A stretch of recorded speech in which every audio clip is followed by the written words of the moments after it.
Ice Cream Conversation. Ice Cream Conversation. Let's go.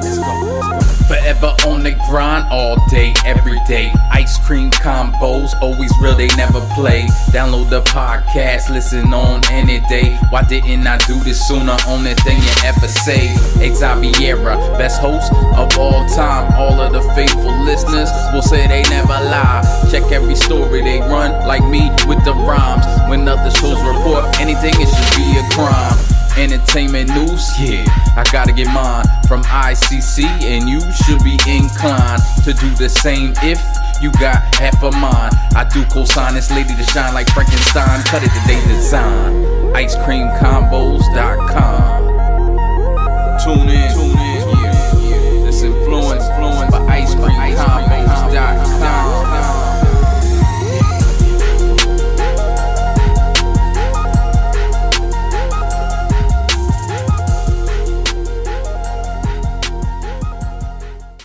Welcome to the Ice Cream Convos Podcast, where we serve delicious scoops of entertainment and celebrity news. I am your host, Xaviera. And I'm your co-host, Karla.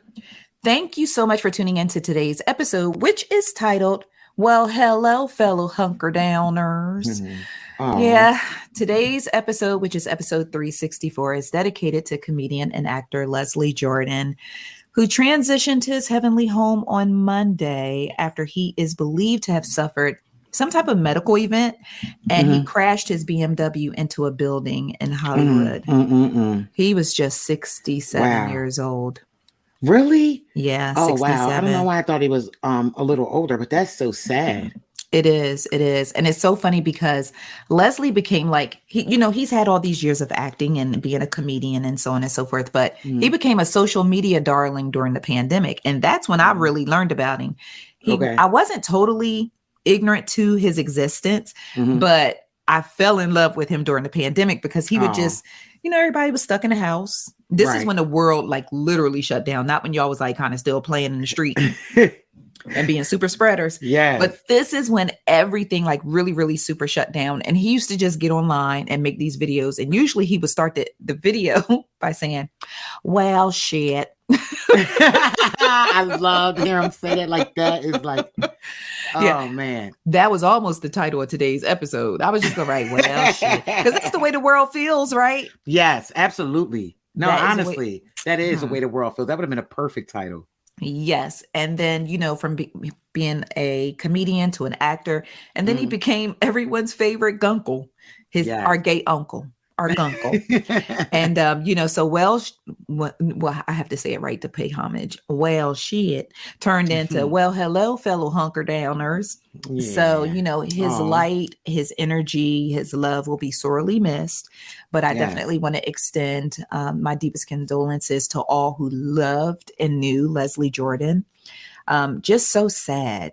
It's just so sad. Yeah, especially like just, it's one thing. I mean, it's always sad when someone dies, right? But like when you don't, it's that unexpected, and then you add the tragedy, like how it's so many just different things, and my condolences to like all of his family, because I can only imagine how they, how they feel right now. So yeah, and then the thing is, like, I just think about everything. Like, where was he headed? Like, what did he have planned? What was on his mind? Yeah, I was thinking about somebody's last thought. Like that's like the one thing I think about, like before, I know it sounds kind of morbid, but like, I wonder what they were thinking, like, especially car accidents or things that, that instantly, you die instantly, or you're driving and all of a sudden something is going on. My chest is hurting, or my head, I'm dizzy. Like, it's just so sad. It is. But, while we're handing out our condolences, I also want to extend my deepest condolences and prayers to the family of Nipsey Hussle. His beautiful grandmother, Margaret Butte, I believe I'm pronouncing her last name correctly. If not, please forgive me.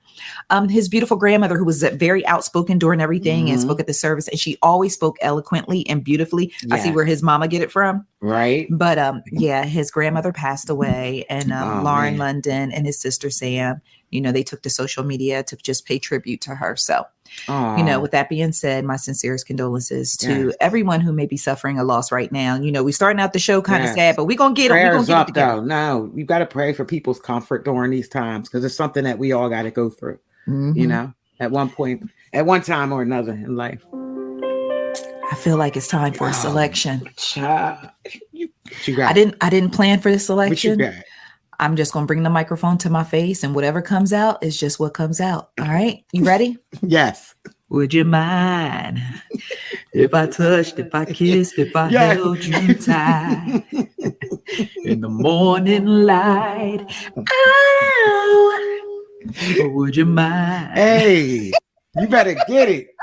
You better get it. Listen, I got the microphone charged up today, y'all. I was about to say she charged up. You sounded good over there. Would you mind? you got listen. You cannot play with Earth, Wind, and Fire. The elements. Let me tell you about Earth, Wind, and Fire. Just a little quick story. My mom's favorite group. Many of you know my mom passed away when I was 5 years old. So any memories I have of my mom, I hang on to them for dear life, like with a kung fu grip. Yes. And I just remember her like rolling her weed, separating the seeds and carrying on top of the Earth, Wind, and Fire. I'm separating the seeds though. Well, shut up. So shut up. Listen, didn't they say you can't defame the dead, right? So shout out to my mom because she's looking down on me from heaven right now like, you bald-headed hoe. When my mom used to roll her, well, you need to stop. See, at that point, they was making joints. See, y'all make blunts. My mother was making joints. Yeah, right. Spliffs. Yes. No, I don't even think she got to the spliff yet. Just the straight up joint with the white paper. Got you. Yeah. Was it bogies or whatever? I don't know. Like top. There's something in the backpack, right? Yeah. But she had the white papers. And I just remember, in the background, would you mind if I touched, if I kissed, if I held you tight? Or do you remember the 21st night of September? Yes. I think that's my favorite Earth, Wind, and Fire song, period. Don't it feel good? Yes. Yeah. As soon as you started, it made me want to go to a cookout. Okay. Be out there electric sliding next to the grill. Y'all burning these ribs. But anyway, so back to my mom. So she used to she rolled up her joints and she would separate the seeds. And one time I collected the seeds on the low because I thought they were marbles. And I took them to my great-grandma's house. Oh, no. And when I got to my great-grandma's house, I pulled out my marbles and asked her if she wanted to play marbles. What? Not marbles, though. All my grandma said was, Lord have mercy, Jesus. That was it. Girl, whatever. Oh, my God. So anytime I hear an Earth, Wind, and Fire song, I just think back to the smell of ganja in the air, my mom rolling her. My mom used to smoke in front of me. That's why I'm a little off. It was whatever. And you ate off. Just those memories, just how vivid, memories stay with you, So that's one of the things. But before we get started too, Karla, on Sunday, your girl was out here in these streets. Okay. I was out here in Tell these about streets. I went to a brunch with the men of Reasonable Doubt, the new show on Hulu, which thank you so much, because it was just last week that you said you were watching that show and that everyone should tune in. Yeah, it's becoming my favorite show. It is. I took your advice. I watched. I was like, this is good. Ain't it good? Sure. When she climbed up on the bodyguard and was looking in the camera, I'm just saying. Yes. See? I was like, do you mind if I touched, if I kissed, if I held you tight? You never know what's going to go down. Listen, I was not expecting that. Okay. No, I wasn't either. So it's good, a fantastic show. Yes, it's good. It's good. So on Sunday, I went to a brunch and the fellas were there. McKinley Freeman, Sean Patrick Thomas, Tim Joe, and Victor Rasuk. They are the men, the stars of the show, and they were there. Nice. Had a great time. Beautiful Sunday. Beautiful Sunday. The event was at the Four Seasons Hotel. Okay. Fancy. Okay. Yes. We were on the fifth floor terrace, which happened to be outside. Wow. I'm so glad, because y'all know I'm anemic. I'll be cold. But it was such a beautiful day. So many beautiful people. And guess what they did, Karla, which I thought was really dope. What? In addition to media and influencers, or whatever you want to call different people, they invited a whole bunch of attorneys from the city of Atlanta because the show is based off of a legal firm. That's so dope. Very, How dope very is dope. that? Yeah. Yeah. So I was in the room looking around like, hey, anybody want to represent me on some? Have you ever seen an event like that before?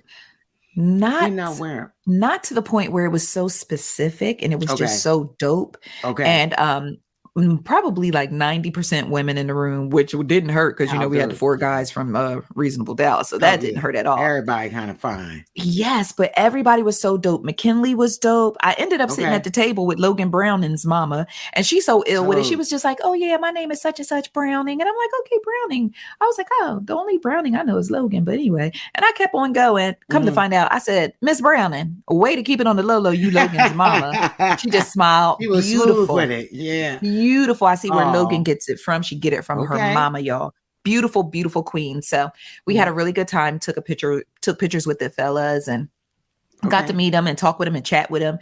And Sean Patrick Thomas. So Destiny just discovered Sean Patrick Thomas because she watched Save the Last Dance. Okay. And she is a huge Save the Last Dance fan, as well as a Sean Patrick Thomas fan. So I go over to Sean and I tell Sean, like, hey, because, it's about the longevity in the game, right? I know that. So I'm talking to him and I'm like, Sean, you're so awesome, blah, blah, blah, blah. Congratulations on this show. You're killing it. And I was like, so let me tell you how my 14-year-old daughter just discovered you through Save the Last Dance. He was like, oh, that's so cool. I was like, and she's actually a dancer. She goes to School of Performing Arts. He was like, wow, what? Blah, blah, blah, blah. So I said, would you be so kind as to record a video just giving my baby words of encouragement because she's in dance and dance can be difficult and all that. Let me let y'all hear, because I didn't put it on social media. I've been fighting not putting it on social media. But I'm going to let y'all hear the message that Sean Patrick Thomas made for my baby. Y'all listen to this. Hey, Destiny, how you doing? My name is Sean Patrick Thomas. I heard that you like Save the Last Dance. Thank you very much. And my message to you is to keep dancing. Don't ever stop. If you love it, keep doing it, enjoy it, and just never stop doing it and keep it in your life, keep it in your bones. And I guarantee you're going to have success. Take care. Y'all. Oh, shout out to that. That was so dope. Y'all. She was like, oh, how does she act? I was just about to ask you. Sweet. I was like, you could pass out a little bit. Like, give me some. Right. I was about to ask you that she was smooth. She was keeping it. She is keeping it low key. Yeah. I had to remember she in the dance conservatory, not the drama. I wanted the drama. Like, I'm going to need you to pass out, cry, do something. No, so that was really so dope. Yes. So by the time you guys listen to this, episode 6 of Reasonable Doubt will be out. Karla, guess what I realized about Reasonable Doubt? What? Every single episode is titled after a Jay-Z song. Hold on. 99 Problems, So Ambitious, Renegade. Guilty until proven. Yeah, guilty and proven. Yeah, until proven innocent. It's something else. I feel like I'm missing something else. Wow. And then the upcoming episode is titled "Nigga What." I can't wait. Yes. Oh my God, that's so dope. But the name of the show, Reasonable Doubt, Jay-Z's first album. Hip hop. It's got to be. It's a hip hop lover over there on that. Gotta be. Has to be. Yeah, that's pretty dope.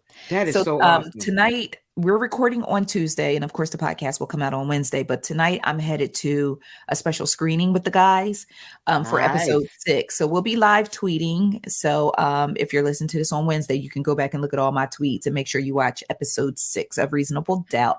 But just shout out to. Good. Yeah, shout out to Onyx Collective. Shout out to Hulu. Just shout out to the cast and crew of this really, really amazing show. I can easily see season 2 on the horizon. Easy peasy. Easy. I see it. From the 3rd episode in, I saw it was gonna be a. Oh yeah. Listen, as soon as she was like, would you mind? I was like, oh, let's go. Yes, let's go. So it's a great show. For us, by us. That's the easiest way for me to say it. And I'm sure you all understand what I mean by that. So it's definitely a great, great show. All right, Karla. So we got some topics to discuss today. Yes, ma'am. You ready, Slim? Yeah, I'm ready. Slick, are you? Wait, no, that was. That's why I love you. That's why I love you. That's why.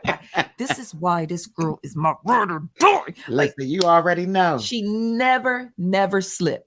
Okay, so before we get started, just be sure to subscribe and rate the podcast wherever you listen and let others know why you love our show. Just thank you for the love that we got on last episode. Oh my gosh, the love was overwhelming. Y'all. Thank you so much. Like, it was we crazy. Put numbers on the board. Yeah, we put numbers on the board. For real.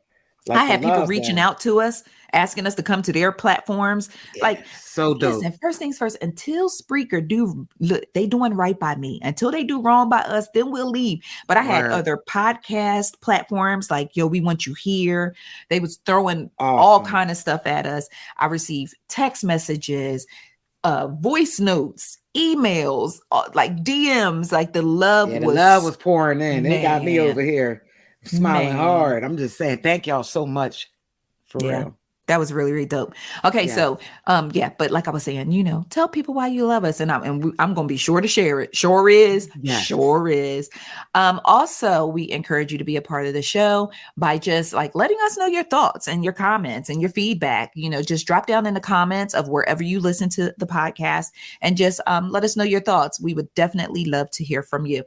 All right, Karla. So my first question to you: have you ever done something embarrassing on social media? No, that I can think of. Questionable. Yeah. Like questionable. Yeah, definitely questionable, but not embarrassing. I wasn't embarrassed by it, but if I like would go back, I wouldn't do it again. Okay, so listen, Ben, shout out to Ben Influence of Influential and with Influence's Interest on YouTube. Yes. He is also responsible for our awesome theme song at the beginning of the podcast, but we were tweeting each other the other day. He was like, the way I would have got canceled for the stuff that I used to tweet in the year of our Lord 2022, y'all would have canceled me 3, 4, 5 times over the way I used to be out in these streets tweeting. Now, that is not a permission slip for y'all to go back and start digging through my tweets to try to get me canceled this year. Man, listen, y'all better not. The stuff I used to say on Twitter, and it's so funny because you missed that, Zavi, because you tell me all the time, like, I do, but I don't think you would have been questionable. Yeah, some stuff, but embarrassed. Like, all right. So, has it anything that you've been specific that you've been like embarrassed? And what I mean by embarrassed, like, oh my gosh, I can't even believe, I don't think so, but I do remember the year I was arguing, me and a popular radio personality.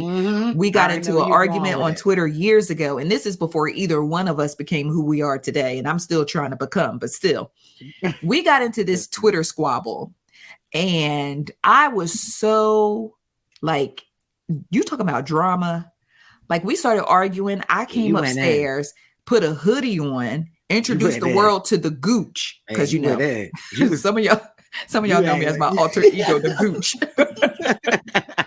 I was so dramatic. I took a picture of me in the hoodie and everything and was like, oh, y'all done brought the gooch out. And I proceeded to cuss this person. You was out them streets looking like you had to switch on you. Oh my goodness. Be like, I just hit the switch. Click, click. Like, listen, you talk about spin the block. That's why I always say these Twitter streets and when I write, because I used to be out here spinning the block on y'all in these Twitter streets. And I'm so glad the Lord touched my heart. Listen, I probably need a therapist. Listen, the Lord touched my heart and straightened me up.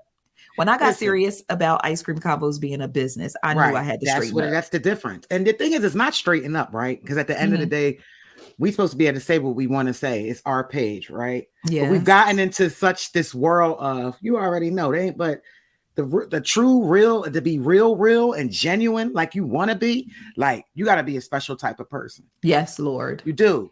Yes, Lord. Or it can affect, depending on what you do for your career, it can affect it. Man, we just talked about this last week when we talked about Donda's child. We talked about, listen, you can have freedom of speech, but not freedom of consequences. Exactly. And y'all, like when Facebook is a Facebook that be throwing those memories back up in your face, showing you stuff you tweeted 7, 8, and girl, I used to take pictures of sneak and take pictures of people.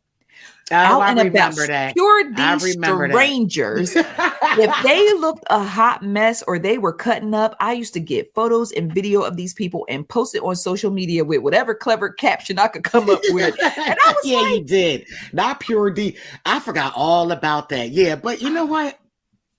Yeah, questionable though. Right? I'm just blessed not to have gotten my ass beat by a stranger. Because what if somebody saw that post and was like, all right, bet she lucky I don't know who she is. And now I'm out here trying to run a business, going to events, end up having to fight for my life to get up out the building. But you know what? All jokes aside, you just brought up a point though, that and it does make a difference depending on like what you're doing. And like you especially, like now you're out and about and you never know. The thing is, they know you, but you don't know them. You know, so many people that know you that you don't know. I'm gonna tell you the first time I realized I needed to shut my mouth on social media. And this is why I don't argue back with people in the comment section. Sometimes I slip through the cracks and I revert to the gooch. But this is why I chilled. I was at an event, just minded, like JB and I were at an event, just minding our business, kicking it. We were sitting with Bone Crusher, we kicking it. Some dude came up and tapped me. He was like, yo, I'm a really big fan of your site. It's nice to meet you, Xaviera. Wow. Wait a minute. So where'd he come from? So damn, he knew your side profile. Like, how did he come from behind? What? That show and pronounce my name properly, which lets me know he really does pay attention. Then I didn't know this man from a can of paint. Wow. Yeah. I didn't know him from a can of paint. How does that feel though? The first time that happened, it weirded me out. Completely weirded me out because I said, "Yo, I'm glad he was nice." What if it was somebody I had taken a picture of, somebody I had argued with in the comments? You just don't know. Like you got to. Or if he was rolling like some other platforms around your parts. Listen, some of y'all favorite people on social media and on YouTube and all them other places, they can't come outside. I'm just saying. They sitting in the house collecting all that bread. They making off and talking crazy to y'all, but they can't come outside. Yeah, you want to hear them yelling, we outside. I'm on the porch. We on the porch. We on the back patio. We in the basement. We on the deck. Okay. We on the deck. Yeah. Never outside. That's gotta be and that's the thing. That's the price you pay for like that kind of stuff. You know what I mean? Absolutely. It's a price to be paid. Like that is the realest talk. There is a price to be paid for everything. Yeah. It is. And so also now the flip side, the positive side is when I went to the event on Sunday and I ran into Arkita McCormick. It's Arkita. Okay. She is the blogger who really helped me when I first started because I always looked up to her. So meeting her was like meeting a celebrity, and then she turned around and helped me. But so she's my Mr. Miyagi and I'm Daniel's son. But anyway, so she I met her. But at the time when I saw her at the event, I was like, oh my God, Arkita, I haven't seen you in a whole pandemic. And she was sitting with another beautiful queen. And she was like, oh yeah. She was like, you know Xaviera. And the girl was like, no, I don't think I've ever met her before. She was like, Ice Cream Convos. She was like, oh snap, Ice Cream Convos. It was funny. So I maybe I need to get a shirt that just say I'm Ice Cream Convos. I don't know. That's what you got to call you, Ice Cream Convo. Yeah. Listen. Okay. So so I've done some questionable things. I don't think I've ever done anything downright embarrassing like Chance the Rapper. Oh man, that's a shame though. That's wrong. Y'all wrong. God. Chance the Rapper was trending on Twitter. So I'm like, oh snap, Chance is trending. Right. He must have dropped the new joint. Yeah, let's see what exactly. That's where I was at. Go ahead. I'm sorry. No, because he is one of my most favorite artists. Like Coloring Book is still in rotation. Oh, yeah. I love Chance the Rapper. Y'all, I slid into them Twitter streets and found out Chance was trending because apparently he liked, like when you see something on Twitter, you can press the heart to show that you like this. No, you didn't. He liked a video of a trans person having anal sex. Wow. So I was like, okay. This doesn't mean anything.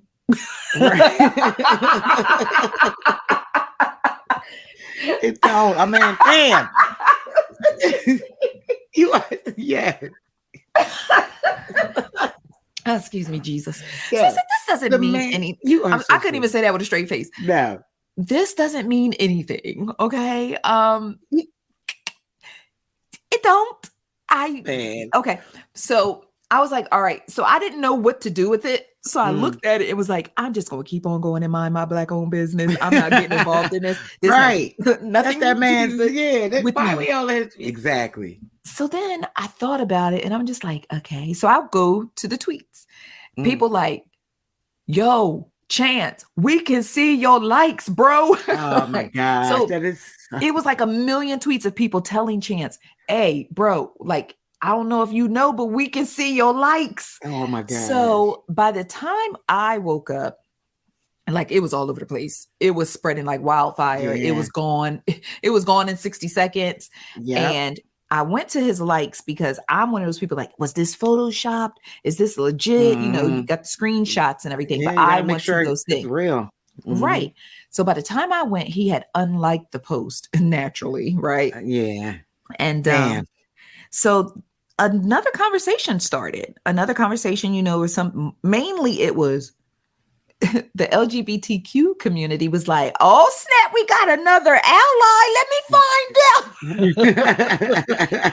And then there were some people that was like, listen, this is not a big deal. There are a lot of straight men who like a different kind of sex.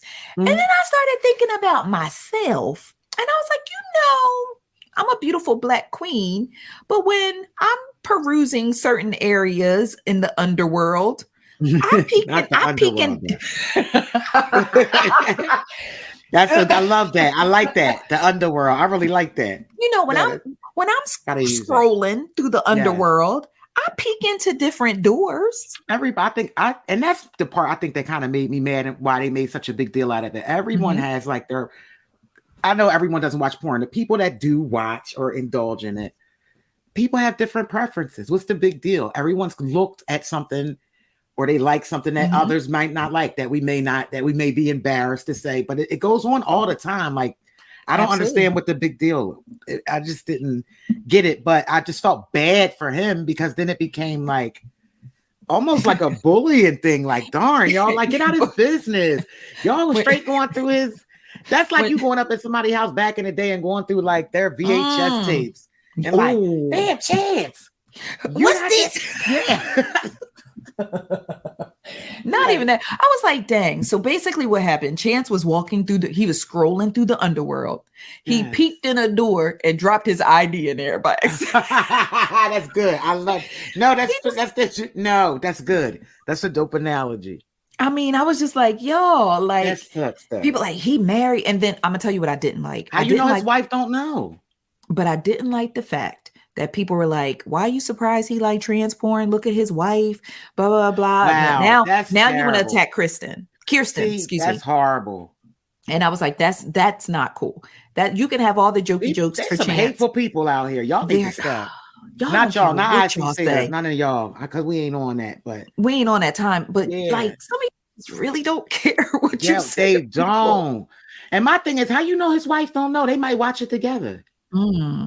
How about that? Listen, right at the crib. Would you mind? Yes. But seriously, stay out of people's business. Like, stay out of their damn beds. That's the main thing. And then I'm like, who is walking through his likes being nosy? That's what I was about to ask. Who's the person that sits? That's what I wanted to ask you. Like, that takes a lot of time, right? To really sit. No, let me tell you what's weird. Years ago, just to tell you how weird people are. On social media, it always weirds me out when someone likes a really, really, really, really, really old post. Whether it's a photo, that is a post, creepy. a tweet. Yeah, especially from like years ago. Yes, I still get likes or people who retweet. J. Cole liked one of my tweets years ago. Okay. When he first came out with who that, you remember that? Who that, whatever. Yes, wow.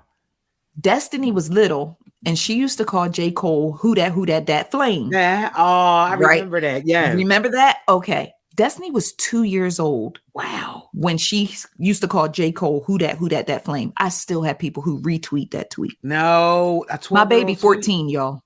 There's a 12-year-old. That's scary. That is creepy. That's kind of creepy. So when y'all get these people who get these old tweets that come back to haunt them, that's not foreign to me. Yeah, It is not got you. foreign to me because I literally have people who retweet a 12-year-old. Do you know how long you have to go down J. Cole's likes? That's what I'm saying. Unless I'm a preferential like maybe he don't like a lot of things and it's not, you don't have to go that far, but still it's 12 years old. Yeah. It's 12 years old. Yeah, that's what I'm saying. Wow. The J. Cole we have today isn't even the who that flame no, J. Cole. At all. This man done evolved. That's why I said that's kind of weird. That is so. Get out of his It's tweets. strange to me when they be pulling them old tweets out. I'm telling you. So, don't make things worse. Chance's wife hopped on social media to address the like. First of all, she should have just listen. For research purposes, I went and looked at the video. Oh. Yeah, definitely. You have to. So was it like that bad? And what I mean by bad, not no offense to. I mean like no. What I'm saying is the clip was like, wow, like okay. It was wow. It was a wow worthy.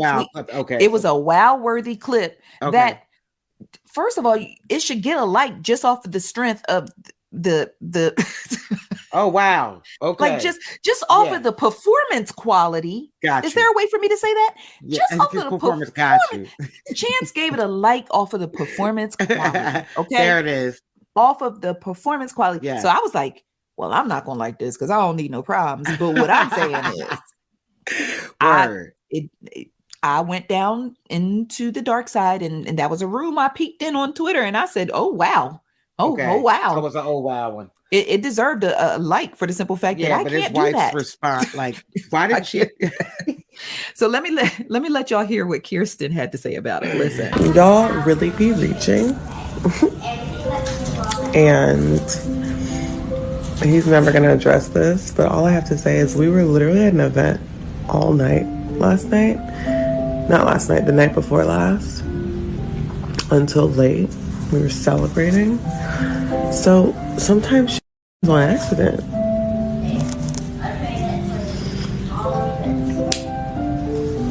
So, all y'all little trolls coming to my page that are getting blocked, y'all can go to hell. Okay. Yes. Oh, that clip was really loud. I'm gonna have to get that in editing. But yeah, so sis, that's one of them times you just say nothing. If your husband ain't saying nothing, yeah. What girl? Just let it go. Hold on, I got a song for Kirsten. What you got? You got to let it go. Looks like another love TKO. Like, yeah, for real. It ain't worth it. It's not. And she played herself just responding. Because listen, the whole thing would have died off or blew over in about 24 hours. But now we got to re-up because you done addressed it. Exactly. Yeah. That's that clout. I hate to say it. Clout be calling people sometimes because I can't understand that I'm a wife, you're a wife. Why does she feel like she needed to address that? Even though our husbands and we're not in the limelight, but if he's not saying something, why would you? I just don't understand it. Do you think she folded under the pressure of just people making comments about her husband and possibly his sexual preference? You know, the fact that he might have a freaky secret and all that. You think that just really got under her skin? Because it may have, but I'm sure she's heard something before. Like I feel like all celebrities get those type of rumors, right? Yeah, you're right. But you have a good point because everybody like pressure. Everybody can't handle it. Some people cannot handle that constant. So you may have a good point. I was looking at it and I hate to say it, like, all right, well, the clout might have called her a little bit, but she played herself. So you might be right. Some things are just better left unsaid. They are. Absolutely. All right, Karla, let's go ahead and take a break. And then when we come back, I want to talk about receiving a blessing, an unexpected blessing, which is, is it a blessing if it's a loss on someone else's end? Is it a blessing for you? No. I'm gonna need y'all to marinate on that. No, you answer too quick. You're supposed to act like you think about it. Oh, so, right. Yeah. You said, oh, all right. I already know where you stand on this one, but guys, we will be right back. Go ahead and grab some water, use the bathroom, check on the kids, check your email. Look, see if you got any new likes on Instagram, and we'll be right back. All right, guys, we are back. Now, be sure to subscribe and rate the podcast, okay? And don't forget, we encourage you to be a part of the show by dropping down in the comments wherever you listen to the Ice Cream Convos podcast and share your thoughts, feedback, opinions, and all that other good stuff with us. We would love to hear from you. All right, Karla. Yes. Your boy, Young Jock, accidentally sent a stranger $1,800. $1,800 in this recession and in this economy. I know. Love and hip hop star and radio show jock, no pun intended, Young Jock accidentally sent a Zelle payment of $1,800 to a perfect stranger. Wow. He reached out to said stranger. And he said that the person was like, oh, my bad, blah, blah, blah. It went to my mom's Zelle, this, and the third. I'll go ahead and return the money. That person then blocked Jock and skated. So what your boy did, Karla, and I tell everyone why I keep calling him your boy. But what he did was he took to social media and encouraged his fans to harass this person and encourage them to give him back the $1,800. He wrote, hi, can you please return the $1,800 I mistakenly sent you sent your account via Zelle. I don't know you, nor do you know me. Please do the right thing. God has a bigger blessing for you. I know you blocked my number and that's okay. I just need the $1,800 that was sent to your account via Zelle. So this is like the initial message that he sent to the person via text. Okay. When the person didn't respond, he posted on social media. So I sent them a Zelle by mistake and they won't return my money. Can y'all please call and text them and ask them to return my little change? Not little change. And he posted the person's telephone number and which I kind of feel like could turn into a harassment claim, but he posted this person's telephone number. I don't know the end results, but he started, trending on social media because people was like, listen, that's a blessing. $1,800 in this economy. Jock ain't getting that money, baby. So my question to you, Karla, is, times be hard for everybody. And you just end up with $1,800 in your account from Young Jock. Someone who we have is going down. Meet me at the mall. It's going down. And he's on Love and Hip Hop. He's a morning show jock in Atlanta. And you get this $1,800. And hypothetically, your light bills past due. Your baby need a new pair of shoes. The refrigerator is naked. And he's reaching out to you for this $1,800 back. What you gonna do? I already answered. I'm giving it back just because, it's one thing, that money's not yours. It ain't mine. Right? Two, I'm the type, this is just how my life is set up. I take that bread 4 or 5 times over. I'm gonna have to spend that bread out or lose that bread. Absolutely. Period. I'm just a believer in that, And then my thing is, I guess I'm a little more scary because I'm like, yo, that's Young Jock. My attorney nice with it. But he married an attorney. Word, okay. He ain't gonna have no legal fees. Nah, true. To hang me up in court for the next 35,000 years. Well, small claims court anyway, right? Yeah. 1,800 is considered small claims now. Yep. But at the same time, Zelle asks you to confirm that you are sending money to the right person. Because someone else was like, yo, just dispute it with your bank. Like, why you got to put this person's phone number out there? Like, why we got to go through all this? Right. But I just think honestly, I that part's questionable, all right, should he have to? But at the same time, he tried to go about it the right way. He did. So let me tell you, after a while, you're still a human being at the end of the day. Listen, Karla. Now, Jock is near and dear to Karla's heart. Yes, I love Jacelle. See, she calling the man by his government name. You hear her? Do you hear her? Karla, tell the people why you love Jacelle. I just love. All right, so. Real quick, there's my two favorite people I love, to be interviewed by, of course, Boosie, and Jock has become one of my new favorites. It's watching him evolve from it's going down Jock to Love and Hip Hop Jock, and you actually get a side of Jock that you don't see. He comes back to this very, very popular platform on YouTube. He comes very often. I'm gonna say maybe once every. I've watched at least probably like 5 interviews with Jock, if you want it spiced up or whatever, but in depth. And if you go back and even from years ago, and you look at him now, like seriously, the evolution of that guy, like the way he is evolved, he is amazing. Like Jock, I want to meet Jock just because, like, and he's very smart. Like I did not know. I love when they give you that other side of them, right? That's why I always like watching interviews. I know I'm doing all this. No, you're good. You're good. That's why I love to watch interviews, because that's the side you get to see them rap, you get to see them. But when you get them one-on, especially with a great interviewer, you get that person one-on-one and they willing to open up. It's like, oh, I didn't know that, and oh, damn, I didn't know that, and I did not realize just how wise he has. A lot of wisdom. Jock is very wise. So my question to you is, Jaciel. I'm saying it right, Jaciel? Yeah, I think it's Jaciel. I think that's what I hear Patrick calling him. Okay, Jaciel. Okay, so my thing is, and because you've sent me a few of the Young Jock clips, and I'm like, yes, who is this? Right? Because this is not who I'm looking at on Monday night. No, exactly. So, do you think he's just putting on? Well, it's acting. Absolutely. Everyone knows, like, you, and he's seasoned in the Love and Hip Hop, right? Right. When you green, I'll be like, nah, they ain't acting. But after like 3 years, you done been in there. So it's like, oh, all right. Because I watch certain, you watch TV. It long enough, you watch them evolve. And it's actually pretty dope, because it's like, oh yeah, sis, you probably get a role now, like in something, a couple, but, or dude or whatever. But I just love like the evolution. He's definitely putting on in there. But if you really like, I don't know if something happened to him. It's like, I feel like there was something life-changing that happened. I don't know if I'm wrong or what, but we all have that, and not necessarily bad. We have that moment where we're like, wait a minute, you kind of come out of your, you just start evolving. But I absolutely, like, I love it. I love how the person that he is, like, that I see. So I'm gonna make it my business to get you to meet Jaciel. That's gonna be my business. Playing.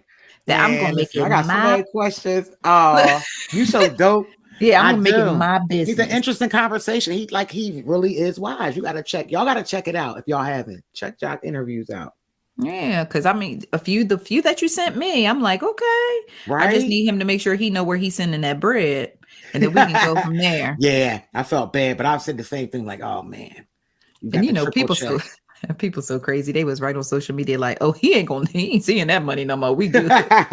He can charge now. That to the game. Yeah, if this was like this was pre-pandemic, I'd be like, he might have a chance. But ever since y'all done seen, some of y'all done seen money that y'all ain't never seen before. Okay.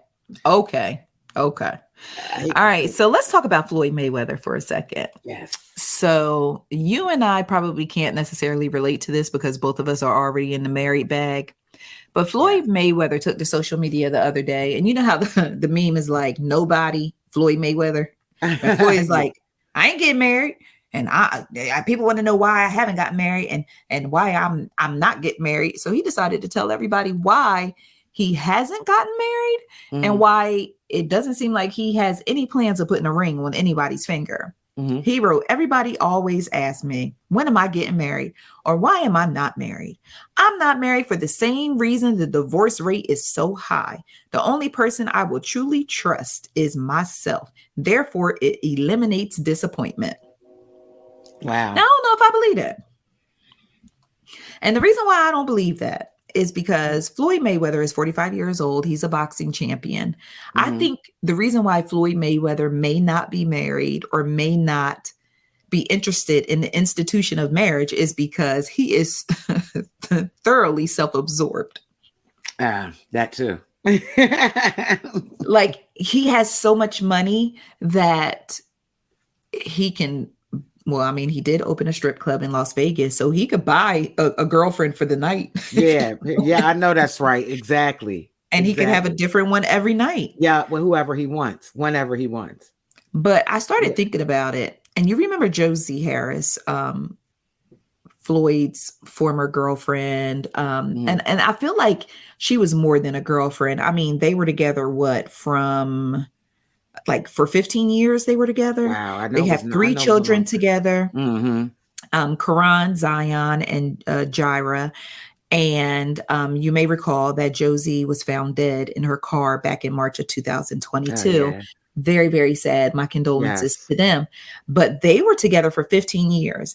And after the breakup, you may recall Josie was on the Ex-Wives show. Remember, they had a little reality TV series with the ex-wives. Yeah. And, she opened up about a lot of things that she went through with Floyd, from like abuse. I mean, TMZ got it documented too, alleged abuse, police being called, injuries to her body, all different type of things that she went through with him. And then he had a daughter with Melissa Renee. Now that's Yaya. Everybody know Yaya. Yes.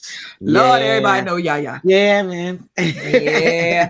So she's Yaya's mom. I don't know exactly how long he was with Melissa, but then there was Chantel Jackson, and everybody remember when Floyd was with Chantel, and they broke up in 2014, and that was nasty. You remember he posted like pictures of her like alleged abortion paperwork. Oh, I forgot about that. Yes, yeah. He got real dirty. Yep, and she sued him for like battery again, back to abuse again, assault, invasion of privacy, defamation, false imprisonment. Like because he posted her abortion information. Yeah. And then she sued him. And then was it like 3 years later, he turned back around and sued her because he said she stole his credit cards and went shopping. A mess. So, I mean, if you just look at the track record of his serious relationships, I mean, he can say that the only person he truly trusts is himself. And I guess that's the situation with a lot of us. But, with it being marriage, coming down to marriage, bro, you may have to take a little look inside yourself because your relationship track history ain't good. It's him. His Carfax report ain't good. The world is better without him being married to somebody. Let's keep it seriously, especially women. Like, no, that's actually a good thing. That's a great thing. For real. The world make this a better place for you and for me and the entire human race. Not heal the world. Keep Floyd unmarried. Yeah. Straight up. Let's keep it. We gotta keep it real. Like, that's not a bad thing at all. Wait a minute, sidebar. Yes. I just sang Heal the World. Do you know on Sunday, we took Destiny to the Stranger Things experience in Atlanta. So, the whole thing is 80s. The show, the theme, the whole thing is 80s. Right. Girl, we was in the food court eating our little pizza and drinking our pop. Get it, pop? Drinking our pop. How about they started playing We Are the World? Your girl almost lost her mind. I'm in there like, yo, Destiny, and it's so hard to explain things. Was that her first time that she heard it? Oh, yes. Wow. Hard to explain things to these kids who don't understand or care. I'm like, Destiny, every hot top of the charts pop artist, recording artist in the world. Yeah. Well, not in the world, but in the United States was on this song all together, same room, Quincy Jones. Like, you don't understand. So she's like, okay. And I'm just like, you had to break it down to her. Like, it'd be like having Pharrell, Beyonce. Like, you would literally have to break down like this. It would have to be like, imagine having all of your favorite TikTokers in the same room dancing to the same song. Yeah, like for her, it's like, what? I'm like, I'm telling her, I'm like, yo, do you understand? Everybody from Michael Jackson to Ray Charles to Cyndi Lauper to Bruce Springsteen was in this room. She's like, okay, eating her pizza. So, Karla, my question to you and to everyone listening, I don't care where you're listening, when you're listening, I need a response. What was your favorite part of We Are the World? You already know? Easy. Yeah. Okay. Go ahead. I'm gonna grab the I'm not gonna sing it. No, I'm not gonna sing it. I'll word it to you. He said, I'm gonna word it to you. I do sign language, but I'm not gonna sing. When he came in and he was like, when you're down and out. When you're down and out, that part, and we can fall. And then Cindy was like, wow, wow, wow. Yeah, so that part, him and her. So what's your favorite? My favorite part is, was it Michael and Bruce Springsteen? We are the world. We are the no, that was Stevie Wonder. It was Stevie Wonder. Yes, children. They be killing the ones to make a brighter day. So let's start giving. That part, right? Yes, that was so okay. good. So the Michael and the Cyndi Lauper coming in. Yes. Then it's the going back and forth between Bruce and Stevie Wonder. Yes. Because the tone of Stevie Wonder's voice on that song was yeah. He's like, we are the and he was so on children. point. Like he was just on point. And we you know are what? the ones to make a brighter second day. place, Ray Charles though. So you know that's where I was going, right? Yes. You know that's where I was going. You knowed it. You knowed it. Yeah. When Ray Charles, I literally made everybody stop eating their pizza. Just talking like I literally, my arms are full of chill bumps. I am too. Listen, when he said, he said, I know we'll make a brighter day, just you and me. When he hit that, when he pulled that, it made you feel so. Yeah, it made you feel so. Why I was sitting up in there about to cry? She was like, "You're not about to cry, are you?" Remember the Hands Across America thing? Did y'all do that? I remember Hands Across America. Okay, I remember. So then Destiny looks at me and goes, well, is this like the Hands Across America thing? You know why she knew Hands Across America? From watching Us. I'm like, girl, you don't understand. But shout out to Destiny, the way she put stuff together, though, too. How she put. Okay, shout out to her, but whatever. Just you and me. You ain't got to do my knees like that. Whatever. Listen. Yo, they don't make dope group songs like this no more. No, because they're too busy beefing in the Twitter streets. Thank you. We can't even get the hip hop girls together to make no song. No. What's the last hip hop girls we had? Ladies Night? Oh, yes, it's Ladies Night. Yeah. Child, Nicki and Cardi B fighting in the back. Ago. Right. Child. That'd be a whole mess. Why we both said child at the same time? Like, child. Yeah, we got to put a list later. I know we got to move on. A list of like what we think the dopest artists would be on like a new We Are the World. Oh my gosh. Yeah. So yeah, let us know your favorite part of We Are the World if you're old enough to relate. And then secondly, who do you think could come together like to recreate that magic? Yeah, I need y'all to respond to that. Who y'all think could do today's We Are the World 2022? Okay, but you know what? Since we talk about the rap girls, Karla, what happened with Madonna and Cardi B? Like, I totally missed the memo on this one. Gosh. All right, so it looked like on Saturday must have been like the anniversary of Madonna's book, that book Sex that she had out, like with like 30-year anniversary or whatever. So she basically let me I gotta pull this exact tweet up for a second just to see Madonna out in the streets. Like I showed Destiny a picture of the Material Girl Madonna that I used to be in love with as a kid. Gosh. Papa don't preach. Oh, you talking about a doll baby? Yes. Madonna was beautiful. We talking about an Italian girl who was running around with blonde hair. Yes. Her eyes were everything. I still remember. I don't even remember. Wait, Dick Clark. Not Dick Clark. Casey Kasem. Oh no, you went to Casey. Yes, Kasem. I did. Yes, I did. And I did. Yeah. Do you remember when Casey Kasem, didn't he used to play like top music videos or play the top songs on the weekend? I vaguely remember something like that. It was either really, really late at night or it was like a Saturday John where he used to go through the video. I feel like he either used to go through the songs or he used to do the videos. But I remember Material Girl. I still can see that video in my head clear as day, which her in that gorgeous pink dress on. Yes. And then, oh my God. Oh, let me grab the mic. She'd be like, boys may come and boys may go, and that's all right for me. Yes. That used to school. Then she'd be like, experience has made me rich and now they're after me. Yes, sexy. Like Madonna really like Shay. So look. Yeah, go ahead, girl. I'm gonna do your soundtrack in the background.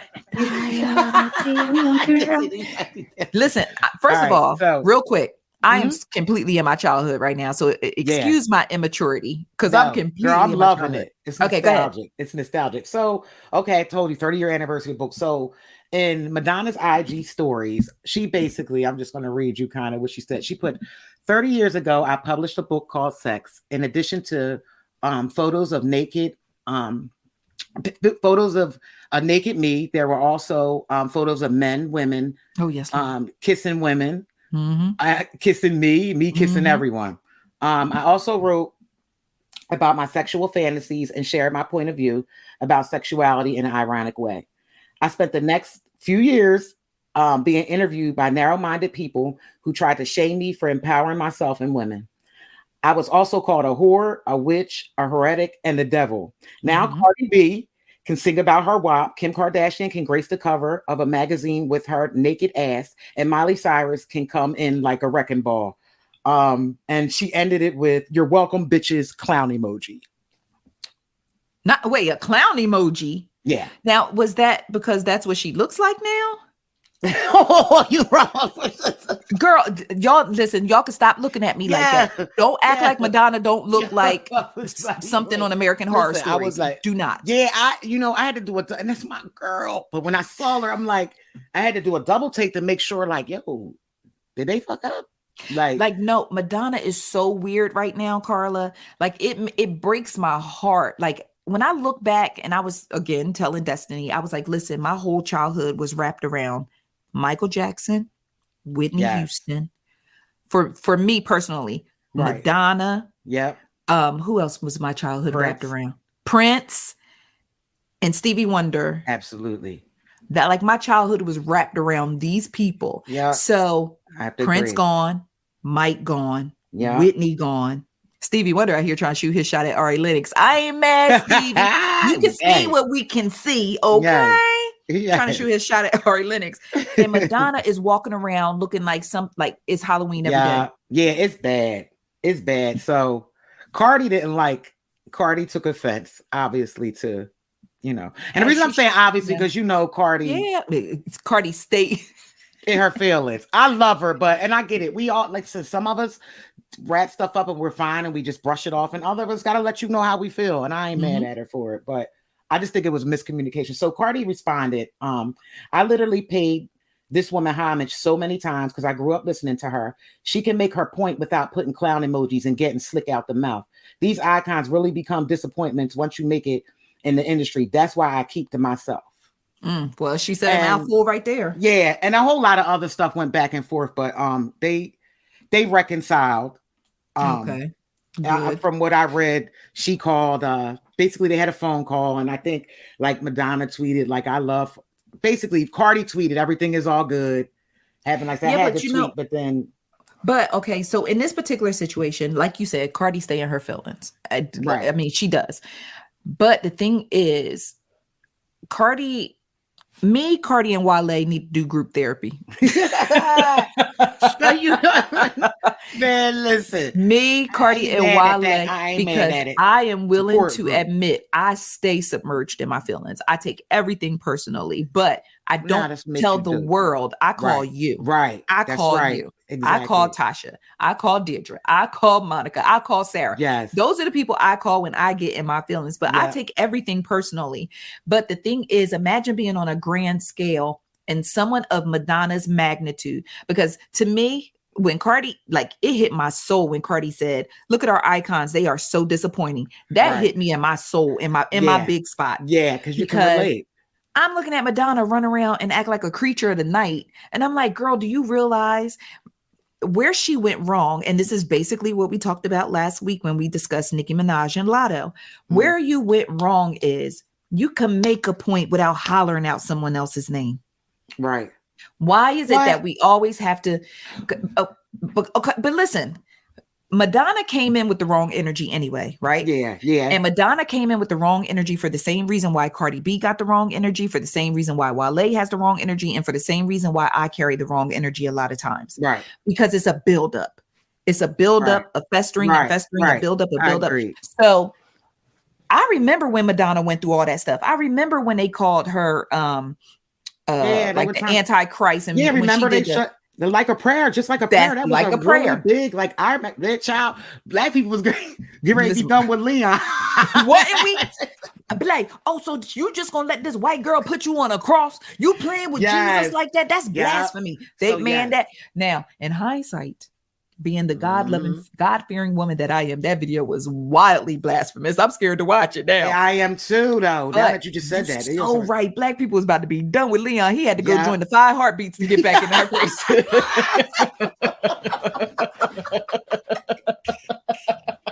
Wait, was he the 5 Heartbeats or the Temptations?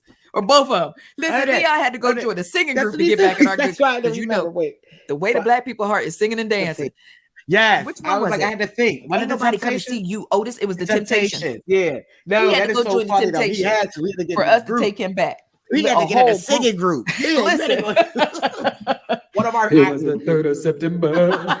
Listen, he had to go join the group, and so I remember everything she went through. I remember them calling her, like what she had to fight for. So that's what she's in her feelings with that. Because I mean, like, to me, I didn't mean to cut you off. I see both sides, right? Because when I first read it, like, naturally, I was like, I felt like it was just her way of claiming her own flowers. Like, yo, if it wasn't for me, none of y'all would open the door. Right. But then I'm like, why? And I wasn't bothered by the bitches either. Because like all y'all call each other bitches. That was the one thing. But the clown emojis, I'm like, Madonna, well, what was that for? It was a self-portrait. Yeah. Right. Now that you said that, I'm like, I look at this shit a whole different way. Right. But Cardi, I understood, like, it was the clown emojis for Cardi. It was a disrespect. When I saw that Cardi actually looked up like we all did, I was like, yeah. But it was, to me, it was miscommunication. I don't think she was trying to take direct shots. And I think the reason she used names in this case is because, like, she kind of had to, because it made me see what she really did. Yeah. Because there wouldn't be a Kim Kardashian. Right. Exactly. I mean, she had to maybe not drop Cardi's name. She probably, or maybe not. Okay, so put it like this: even if she decided to drop the names, like, to me, she changed. And I explained this to my daughter yesterday. I said a lot of things get lost in translation with text and writing. Oh, so true. And that is some real because shit. She could have been like, I'm Madonna, bitch. Did she have a song? I'm Madonna, bitch, or something? I feel like this. Something similar to that. But then when you drop that clown emoji, like, emojis matter. And when you drop that clown emoji, now you done changed the entire context of what you're talking about and what you're speaking on. Like, the clown emoji could have been for all the people who talked crazy to her over the years, all the people who ridiculed her or held her feet to the fire over the years. The clown emoji could have been for them. But when you call out people's names and then drop a clown emoji afterwards, and then she called out the names of people who are already receiving their own ridicule for the things that they're doing. That's true. Because listen, we whopping, but parents was protesting WAP. Cardi was getting dragged for WAP. Kim was getting dragged for having her butt on the magazine cover. Everybody don't want to see Kim's behind. Yeah, that's true. That is true. But so they didn't. But they didn't like. It was a more, well, listen, that lane wouldn't have even been open. I guess that's what she's trying to say. But also keep in mind, Madonna was doing something unprecedented at a certain period of time. I'm not taking the door from her. Like, she did open the do your thing however way you want to do your thing door. Right. But at the same time, it's a different time that we were living in. So, there was a time where people, interracial marriages, they couldn't marry somebody from a different race. But the reason why we call it that time, because it takes that one person to sacrifice and be like, fuck it, I'm doing it this way. I don't care what everybody else says. All right, boom. Yep. Point made. Points have been made. I'm with you. All right, let's take a break, because I gotta. What you got? Nope, I'm not even gonna say it out loud. All right, guys, we are gonna go take a break. You can go pat the top of your head if your weave itching, if you need to take a potty break, if you need to answer some emails and all that other good stuff. Do whatever it is that you need to do. We're going to take a break, get into these ads real quick, and we will be right back. All right, guys, we are back. As always, I invite you to be a part of the show. Join the convo. Drop down in the comments below wherever you're listening, or connect with us on our social medias and let us know what you are thinking about on today's episodes and the topics that we are discussing. So, Karla, this one right here, child, this is As the World Turns. Oh, yeah. 50 Cent and his son Marquise. I know we talked about this before, but the latest installment is that Marquise, 50 Cent went on the Breakfast Club, and he basically said the whole thing about like, Marquise isn't serious about trying to reconnect because he went to TMZ and he went to social media instead of coming to me. Now Marquise is saying, listen, that was the only avenue I had because you done blocked me on social media. I don't even have your phone number. So the only option that I had was going public on social media. But child, this molehill is turning into a mountain. It's a mess. It's sad too. It is extremely sad because Marquise, or I don't know, Marquise. I'm going to say Marquise. The big thing was that a lot of people are like, well, 50 Cent done with him because he took pictures with Supreme's son.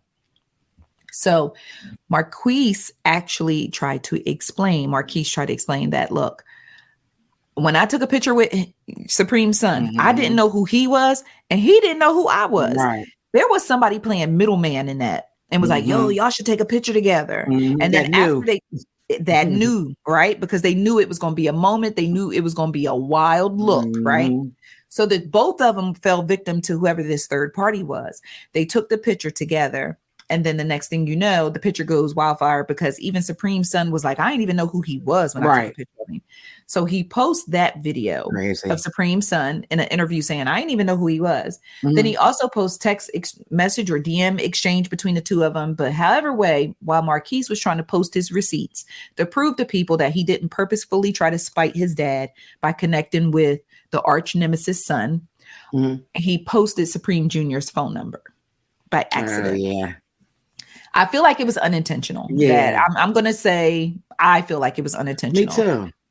Then a whole bunch of people start calling Supreme son and playing on his phone. So then that turned into him getting on social media, threatening Marquise, saying, you better take that stuff down and blah, blah, blah. And your mom is a hoe and all. Like, it just turned really, really bad. And at the end of the day, 50 Cent is still ignoring this. He's ridiculous.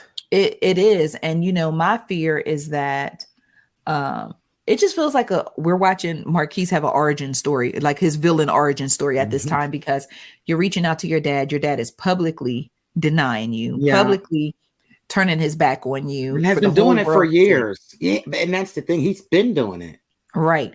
And see, and to be fair, Marquise is his father's son, and he had some antics and shenanigans and tomfoolery that he participated in when he was younger. But to watch him beg and plead right now, he's like, I'm an adult. Like, I know, like he's begging this man, and he's like, I'm an adult now, and I'm mature, and it could just be me and you, like not my mom, nobody else involved, like just me and you, and like he is begging. Yeah. And to me, I know sometimes forgiveness is a hard thing for people, but for 50 Cent to forgive Floyd Mayweather, right? Floyd said, "You better tell it, and not your son." Not your son. You're encouraging people to forgive Monique, but you won't forgive your son. It's just sense. So many things hypocrite. That just it's a hypocrite, and it makes me look at 50 Cent with a different vantage point and a view of him, because it's just like, listen, that boy wouldn't even be here if it wasn't for you. Word. Period. Marquise ain't make himself. Yeah. And I don't know. It might be the one to take care of you if you get sick or something happens to you. Listen, you don't end up looking like how you was looking in Get Rich or Die Trying. No, not that movie. That movie he was in. When he had to lose all that weight. What was that? I don't know. Oh, that bothered me. That movie, I can't. That's why I don't remember the name of it. Yeah, it messed my spirit. So my thing is this: if you're willing to do that to your son, God don't like that. Number one, God encourages us to forgive people, not to be dumb or stupid, but to forgive. Right. That's right. And a situation is going to pop up where he gonna need that child. Yeah, because that's just the way the world works. Don't it? And my thing is this: like, we have to remember too. Like, I don't know what went on, but he was with his mother. You don't know what was said. I'm sure he was brainwashed by his mom. So a lot of the stuff he was doing it because he was hurt, and he was doing what his mom believed what his mom said. It's two sides to every story, and then the truth. So it's just one of them things. Well, let's segue into another parenting story. Child, your girl Keke Wyatt. Oh, Keke. I don't know how she do it. Listen, somebody on Twitter said they gonna tell their kids that Keke Wyatt and Nick Cannon was Adam and Eve. Shout out to whoever that was, yo. I love it. Oh my gosh. Adam and Eve. And Eve. So Keke was recently featured on TV One's hit series Uncensored. And, Keke is a phenomenal singer. I can't even call her a singer. She a vocalist. I literally looked up what's the difference between a singer and a vocalist. And it said singers and vocalists pretty much can do the same thing, but a vocalist has an extra set of skills. You know, that Liam Neeson said, I have attained an extra set of skills. I know that's right. Like Kiki Wyatt, her voice, her talent. Today because I always knew the difference, but didn't know exactly. I Googled it because I said, I'm not going to call Kiki Wyatt no singer because she more than that. Yes. That girl, Lord. So she can sing down and she can bring forth life. Oh, yeah. And Kiki Wyatt is a mother of 11. And during her Uncensored, she shared that she is very much open to having another one. Oh my gosh, Kiki, no. Another. Oh my gosh. But they well taken care of. Yeah. Here's the clip. I have 11 children. Golly, what was I thinking? I always said when I was a little girl that I wanted a lot of children. I used to always say, Mommy, I'm going to have between 8 and 10. Well, I'm at 11, so we'll see what the rest brings of life. I think I'm going to do one more. I keep saying one more, and I done did one more. Wow. So how you remember their names? Yo, and all of them have like unique, beautiful names. You saw her, she was like, yes. So so one thing about Kiki Wyatt, she gonna bring forth some children, but you know, here's my thing.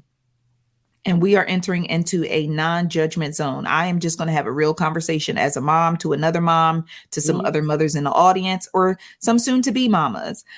But, you know, my thing with Kiki for a very long time, I wondered if Kiki had some type of like, cuckoo, like something up top that was a little bit off when it came to having children. And again, this is not a judgment of her. This is just me sharing like my thoughts, like where my perspective was on it. As someone whose great grandmother was a mother of 12, 10 girls, 2 boys, right?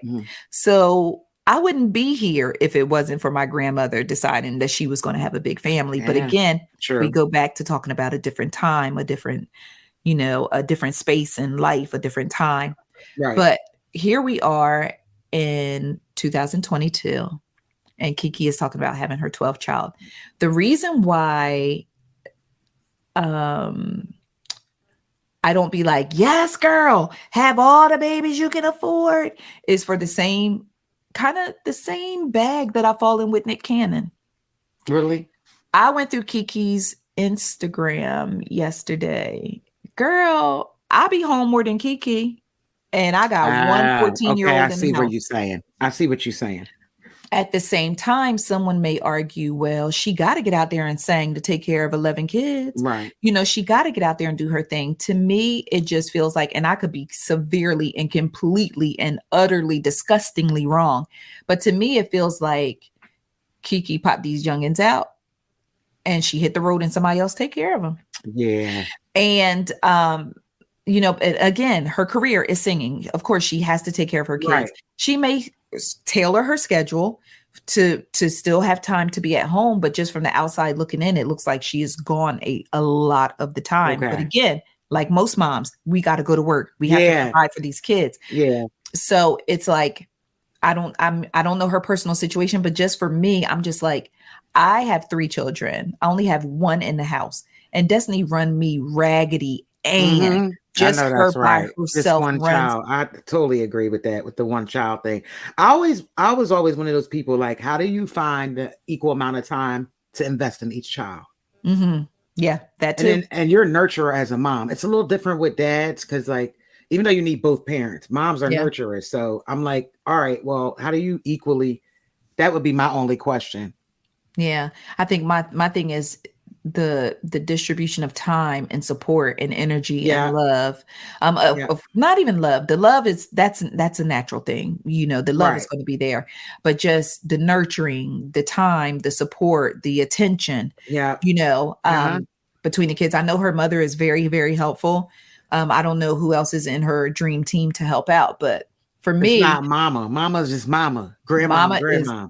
Mama. So the thing is, like with Nick, like you said, Nick can come over to the house on one day, bounce him on the knee for about 15, 20 minutes, go to the next house. Yeah. You know, it's different when you're a mom. And, you know, also that Kiki's youngest baby has a genetic, how would you describe that? Is that considered a genetic disorder? The trisomy? Yeah, it's a special need. It's a disability. Okay.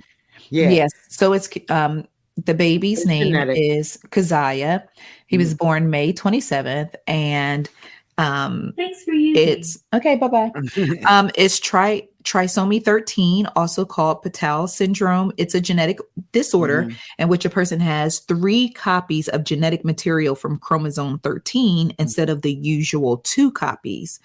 It says babies born with trisomy 13 often have heart defects, brain or spinal cord abnormalities, very small or poorly developed eyes, extra fingers or toes, an opening in a lip, also known as a cleft palate, with or without an opening in the roof of the mouth, and a weak muscle tone. But Keziah is now, I think, 5 or 6 months. No, 5 May, June, July, August, September, October. Yeah, 5 months old. He was in the ICU in September. So, you know, he's a fighter. He's a fighter and a beautiful, beautiful baby. But he's a fighter. So, you know, and so I pray for Kiki because again, she still hard. I don't know how she does it. You know, she still has to perform. She still has to provide for her family. And then she has a baby in the ICU. And then one of her older kids, you know, was battling cancer. Right. You know, so she's had a couple of health challenges among her children. Yeah. You know, and when I tell you that girl she has the heart of steel, you know, she's very, very strong.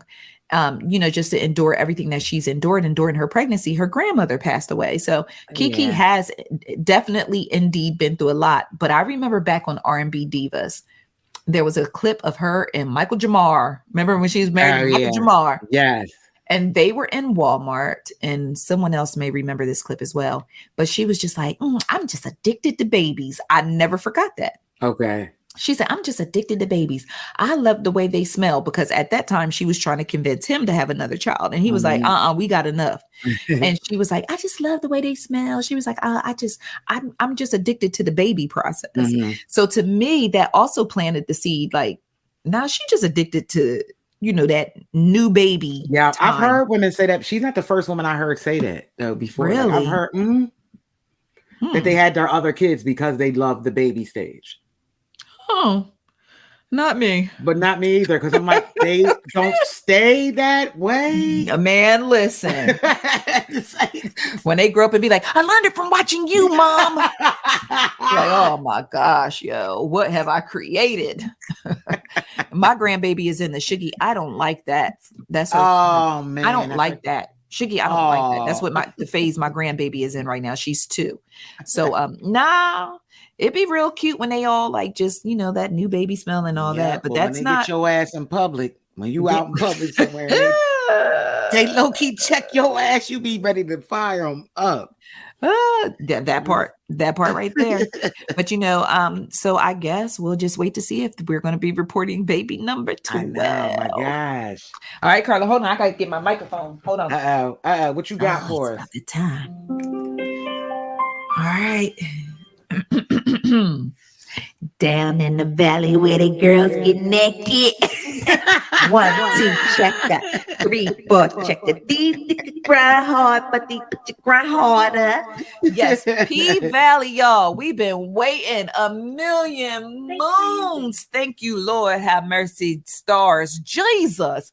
P Valley has finally got a season 3 renewal. Now, here's the semantics and the tomfoolery that I don't particularly care for.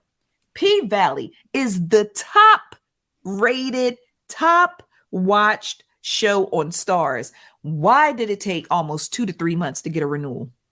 Yeah, that's a good question. You tell me why, because I'm not a P Valley fan. I'm hoping the reason why it took so long to get a renewal is because Katori Hall, the show's creator, I hope she had those executives in there and was running their pockets and leaving them with rabbit ears. Right. Because that show literally in the press release, it says it is the top show. It is not Power Raising Canaan. It is not Power. I'm surprised. That's what I thought it was. It is not new. It's not none of them shows that be getting those renewals. Like it was one show, I can't even think of the name of it, but I love the show though. It's on Stars. They renewed it after the second episode. Why we can't have the same energy? Right. And that's what it is. Yeah. And I mean, for us, by us, all black cast, all black, So I understand the tomfoolery and all that other stuff that comes along with it, but I really, really hope the huge delay was because Katori was running. Yeah, I hope so. Pay that back, lady. Yes, run that bag. Listen, pay them, run their pockets, rabbit ears. But anyway, so the point that I wanted to make, so after they announced that P-Valley was going to be renewed. Oh, no. Karla, if you was a stripper, what would your stripper name be? Oh man. That's something I would have to think about. That ain't some shit you just come up with off the top. Yeah. What would your stripper name be? I can't, I'm not quick like that. What would yours be? I think it would either be Zavilicious. Okay, I like that. Or Zavi Soft Paws. Oh yeah, definitely Zavi Soft Paws. You would definitely have to go with Zavi Soft Paws. Yeah, Zavi Soft Paws. Yeah, I don't know. Yeah, listen. I'll be Zavilicious when I dance out of town though. When I look, you talking about you quick with it. You act like I ain't been sitting at home thinking about this. Listen, sometimes that money get tight. Listen, I got my songs together and everything. Oh shit! Why you playing? Why you talking about? Oh yeah, you no. I got a plan. You don't understand. I got this well written out. If everything fails, all right. Why you playing? Being there dancing in isotoners, dancing in Crocs. After shows, they still sell after shows.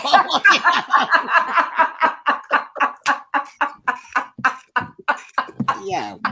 Straight up. You know damn well Wait, you said Dr. Shows. Listen, while you playing. They'll be like, yo, she killing it out there. Man, she killing it out there, them Dr. Shows. They got that grip for that pole too. Why you playing? Leave me alone. Leave me alone. Dancing in Uggs. My face hurt. Yeah, oh my God, my head hurt too. All right, so speaking of P-Valley, so Nikki Gilbert, y'all know Nikki Gilbert filed a copyright infringement against P-Valley. She's claiming that the show is basically a great value copycat version of her play that was on Prime Value, I think Prime Video. Soul Kittens Cafe starred Fantasia, starred Faith Evans, and Nikki announced this lawsuit, I think, back in January. And what's wild is here's the thing. First things first. If Nikki truly indeed feels like these people stole her content and that it is copyright infringement, I don't fault her one bit for trying to go after them if she truly honestly feels like they infringed upon her copyright. I'm not going to knock this woman because, who am I to tell someone, oh, sit down and shut up just because I love the show? Yeah, right? True that. If they did dirt, they did dirt. And if they got to pay for the dirt they did, so be it. So I am not by any means going to sit up and tell Nikki Gilbert, girl gone, just because I like this show. Right. My only issue with her copyright claim is I watched the clips that she put up to kind of show this is what they stole here. This is my version and this is their version. Mm-hmm. And I feel like, and I'm not an expert, I'm just a fan who watches the show, and I'm a fan of Brownstone. Nikki isn't personally my cup of tea, Nikki Gilbert herself, but Nikki Gilbert, the talent, I'm here for it all day long. She's still Martin's whose cousin was she that came in from out of town? Wasn't it real Martin country? Hold on, was it Martin cousin? No, Martin was Pam's cousin. Pam's cousin. She's still Pam's cousin, country cousin with the amazing voice. Yes. So with that being said, I watched the clips that she presented as proof of the copyright infringement. And me personally, I just didn't feel like it was close enough. No. It was, I just don't. And then the fact that P-Valley was a play before it even became a show. Gotcha. You know, where was the lawsuit for the play? Right. Because the show is based off of the play. So wouldn't you have sued her during the time of the play? Right. If you felt that way? Because what came first? Soul Kitten Cabaret or the play? Or the play. Right. Because now we're going to really get down to the get down, because if Soul Kitten's Cabaret came first and then the P-Valley play came, now you should have sued the play. Yeah, true. Versus the show. Chilling and not realizing, or maybe she didn't realize it, that this was so similar until it became the show. So I don't know. Right. Yeah, that makes sense.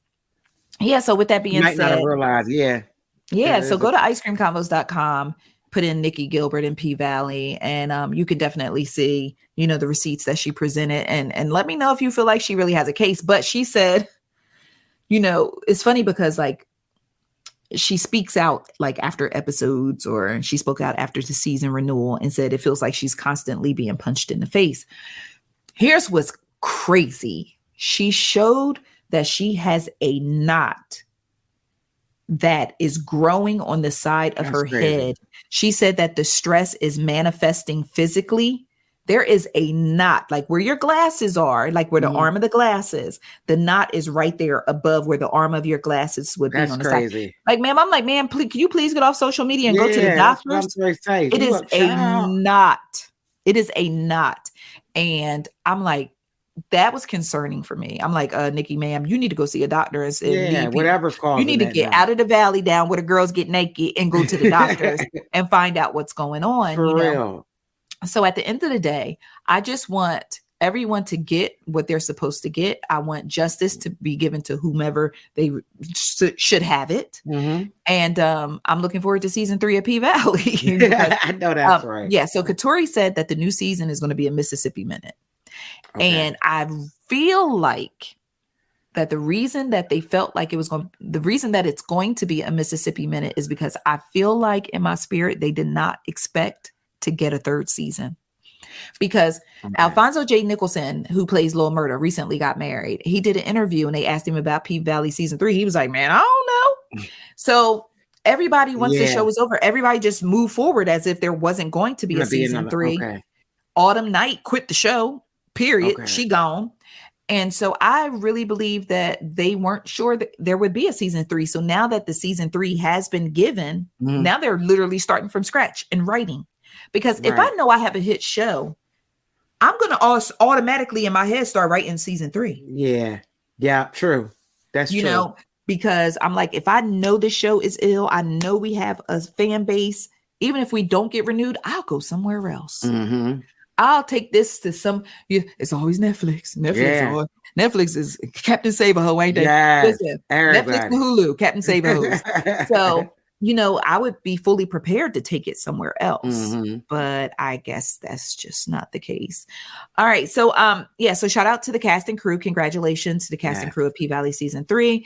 Let me know what your stripper name would be. I'm going to be, y'all. I need some ideas. I have no idea. I've been thinking about it, but I just don't know. I want my shit to be creative. I would not taken. If you was dancing at the Ice Cream Convos Lounge. Oh, no, you didn't. No, you didn't. I would name you Booski Love. Oh my gosh. Oh. And then look, hold on. Where the mic? Where the mic? I already knew that's what you said. Yep. And your name would be Booski Love, right? And when you hit the stage, it's gonna go boom, boom, pow. Booski Love. I'll be in the back like, girl, you're my Booski Love. Booski Love. Yo, my intro would be dope though. Intro dope. Yes. I know you've been searching for someone. Yep, you would be Booski Love. You better get it. Yeah. I have to get you an out of town name though when we go out of town to try to re-up. Yeah. Look, I'll get you out of town. You know you always got to go out of town and dance. Yo, you stupid child. Yeah, you can't be dancing up there in Philly. You gotta come to Atlanta. Yeah. You already know. Yeah, you could be Booski Love though. Yeah. In the city of brotherly love, you Booski Love though. You get it? The city of brotherly love. Oh yeah, I just put yes. Then go down there and take shots. Go down there and take shots in front of Love Park. with your booty facing the camera. Yeah. All right, Karla, just real quick. I'm not going to Yes. spend a lot of time on this. I just wanted to mention this. Angela Means, who played Felicia in Friday, sis won't let go of the fact that Felicia was a crackhead in the movie and that people was just like, bye, Felicia, and just moved on. Like, she's so passionate. She like, I want people to say hi, Felicia. Felicia deserved her own series. And no, didn't she cry? Felicia, like, no. she was crying. She was crying. So, friend, my question to you is, remember when I talked about Chitty Chitty Bang Bang trying to make $1 out of 15 cents? Yo, Angela, I thought that was strange. I don't know. Angela acting real crackish about this. Yeah, all right. So you said it. I'm about to see. You acting like Felicia. No, and here's the thing. I get the point that she may be passionate about the idea of throwing people with addiction away. I get that. I'm with her 1,000% on that. Absolutely. We're not throwing away people with addiction. But you were in Friday. Right. A movie that was all about one N-word getting fired on his day off and another N-word who smoked up the pack and didn't have big worms money. Yes. And you thought that we were going to get this in-depth character development. Especially when they ain't had a budget. Didn't everybody get like $5,000? I mean, come on, sis. Listen, I know you may be trying to relight the candle that the wick them burned all the way down to the bottom. I get it. And Bye Felicia became a whole thing. Hi, Felicia. I don't see it. I just don't see it, sis. Nah. It ain't got the same ring. I don't even see it. Like, you're not even giving me Felicia from like, okay. Don't do it. Don't do it. Okay. God bless you, Angela.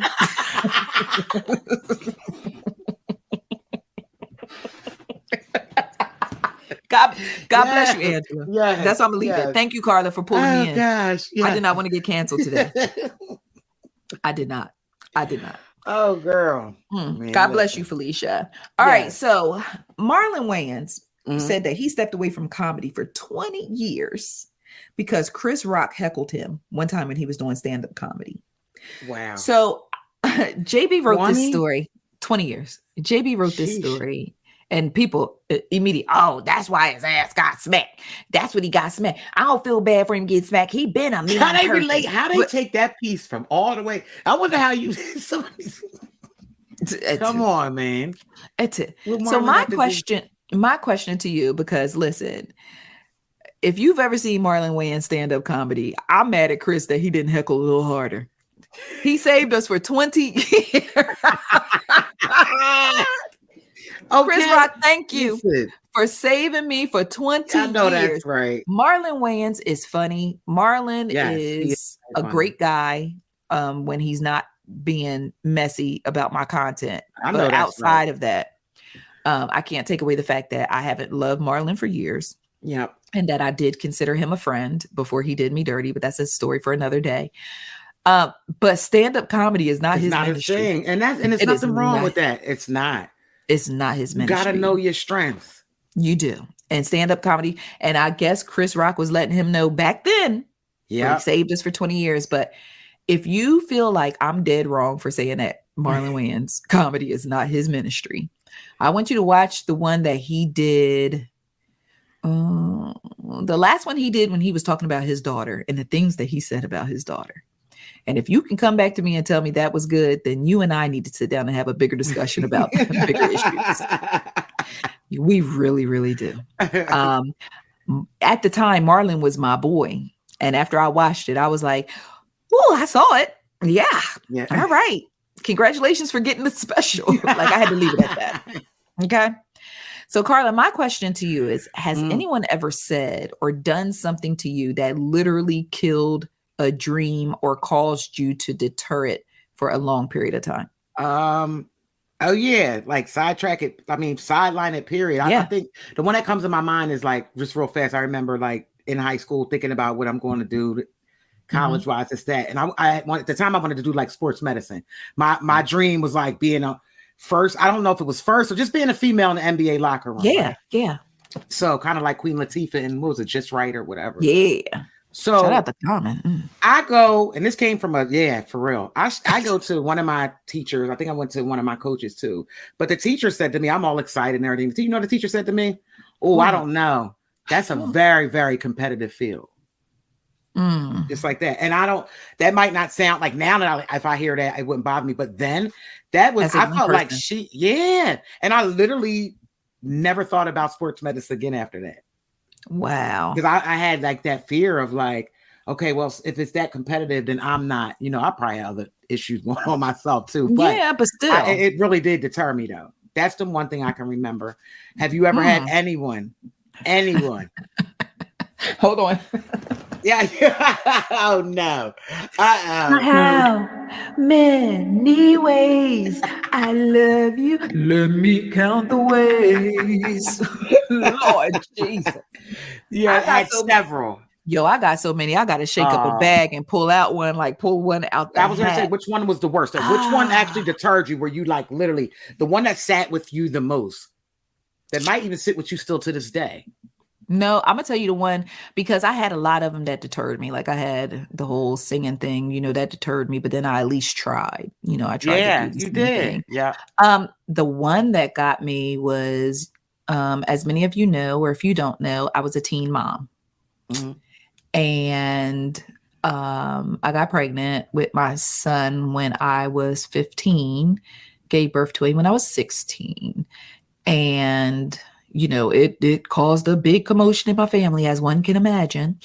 But then when I got 18, I got pregnant again. And it was said to me, well, we could have tried to figure out something for you to go to college with the first one. But now that you done had this second one, you can hang up college. Wow. Yeah. Wow. So, yeah. So they was like, just hang it up. Because, I thought I was going to be that chick. I was going to go to school during the day, put my kids in daycare, go to school, blah, blah, blah. That's very discouraging. Yeah. But look at you now. I never stepped foot in a college, not even a technical school. Ended up working jobs, minimum wage, all that, always having to go through some type of temp agency or something because I didn't have the degrees and all that other stuff. And child, trying to put together a resume, don't stop. Let's still make you hate her. Yeah. Shout out to anybody who still having to put together a resume and push. Man, that ain't no joke. The resume. Headache. Because I was like, my resume look crazy. Like it. And then especially when you get to the education part, I graduated high school. Okay. Anything else? Like, well, I used to walk past the community college to get to work. I don't know. Nah, look at you now though, from the mud. Yeah. Some people that went to college, let's keep it real. Don't bring the bag that you bring home. Period. Ooh. Don't work from themselves. Period. Bars. But at the same time, like, shout out to people who were able to go, but that right there really was shout out to people like you that when they are deterred, just reinvent themselves and go do something else, or decide to go ahead and do it anyway. Yo, my life, you know how they say like you have a life path and you're going on this life path and you have an idea of where you want to go and you're on the right road. Yo, my whole life was rerouting. Rerouting. My entire life, my G ain't been shit but a I'm gonna get a t-shirt that says shout out to you. You got it. That voice down. Yo, rerouting. No, my whole life path ain't been nothing but a reroute. Yeah, I can't wait to write that book. Rerouting. Yes, dude. You got to. Because how many people out here just like their life is write that down? No, please write it down for me because I can't remember it. Shiznit. I'm definitely writing that. But I'm gonna get a shirt that says rerouting. Yeah. Every time that my whole life path has been nothing but a reroute. So I'm very grateful for where I am. So dope. Yes. And I'm grateful to be where, just where I am, have you right here beside me. Aww, and my circle be here. My circle is so supportive. It wasn't always that way, just growing up, but the circle of support that I have now is immeasurable. Like it just priceless. Tight. So we tight. Yeah. You know what I'm saying? My circle is tight as like a Cheerio. My circle tight is Imperial. Yeah. And it's a honey nut though, because we full of honey. Yes.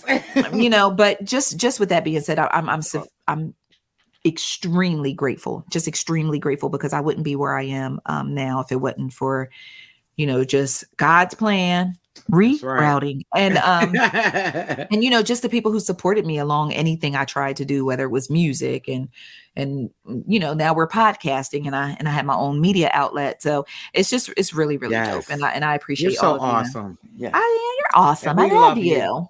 I love you. All right, Karla, what you watching so we can get out of here? Man, listen, I'm still watching Reasonable Doubt. We talked about that earlier. That's the main thing I'm watching. And girl, I'm still on Bounty Tank. You got to check that. Okay. You definitely got to check that. Y'all got to watch Bounty Tank. Check Bounty Tank on out. YouTube. If you like a slick ass mouth bounty hunter, and I mean that in the most fun way, like I absolutely love him. Please watch Bounty Tank on YouTube. And that's it. And 911, of course. I'm caught up on that. I mean, I'm trying to. It's not, why can't I never think of the title? Something 911 with Angela Bassett and Aisha Hines. Is it just called Fox 911? I think it's something like that. Yeah, Fox, it's something like that, child. But that's my show. I absolutely love that, and that's getting good. You need to catch up. Well, the season finale of Raising Kanan went down on Sunday night, and it was so good. It was so good. I was sitting there clutching my imaginary pearls. I was like, ooh, I wasn't expecting it to go down like this. When I tell you, best show in the Power universe, hands down. It's better than Ghost. It's better than Tommy. It's better than the boy Tariq. It's man. Wow. And listen, Joey Badass.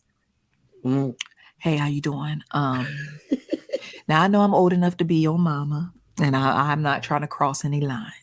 I just want to tell you, I see you. I see you. You see me. We see each other. All right, Mr. Badass. You go on and be blessed. You hear me? All right. Listen. Man. It was so good. You got me one. I might have to go back, but I have to go all the way back to like.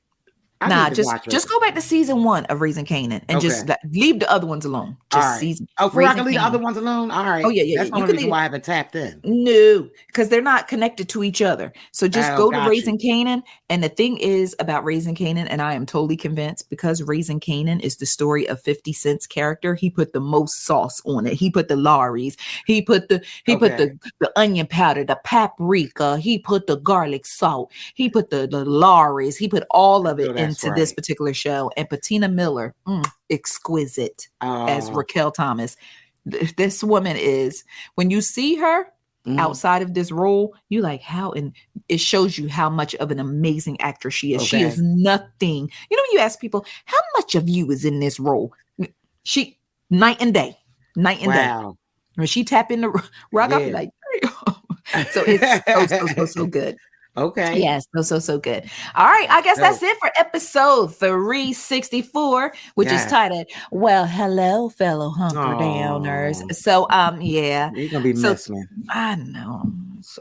So thank you guys so much for tuning into today's show. As always, Karla, you have been a pleasure. You too. Thanks for having me. Yeah, of course.